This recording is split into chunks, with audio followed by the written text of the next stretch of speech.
அஸ்ஸலாமு அலைக்கும். Hi friends, இன்றைக்கி சொரக்காய் வச்சு ஒரு சூப்பரான கிரேவி தான் செய்ய போகிறோம். அதுக்கு ஒரு பாத்திரம் வச்சு 3 ஸ்பூன் தேங்காய் எண்ணெய், 3 பெரிய வெங்காயம் கட் பண்ணி சேர்த்துருக்கேன். அப்புறமேட்டு இஞ்சி பூண்டு பேஸ்ட்டும் இதுவும் வதங்கின பின்னாடி ஒரு முழு சொரக்காவை சேர்த்துருக்கேங்க கட் பண்ணி.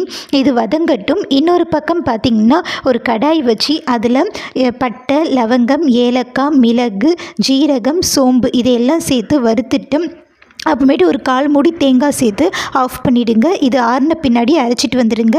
இந்த பக்கம் சொரக்காய் வெந்த பின்னாடி 2 பழமான தக்காளியை சேர்த்துக்கிறேன், அதுவும் வதங்கட்டும். அப்புறமேட்டு மஞ்சள் தூள், மிளகாய் தூள், தனியாத்தூள் சேர்த்து ஒரு கிளறிட்டு 1.5 டம்ளர் அளவுக்கு தண்ணி சேர்த்து மூடி போட்டு வச்சுடுங்க. இது வேகட்டும். அப்புறமேட்டு பார்த்திங்கன்னா இப்போ வெந்துருச்சுங்க. சொரக்காவும் நல்லா வெந்துருச்சு, தண்ணியும் பாதியாக குறைஞ்சிடுச்சு. இப்போ நம்ம அரைச்சி வச்சுருக்க தேங்காய் பேஸ்ட்டை சேர்த்து 5 நிமிஷம் கொதிக்க விடுங்க. இப்போ சூப்பரான கிரேவி ரெடி. இது சப்பாத்திக்கு அருமையாக இருக்கும்.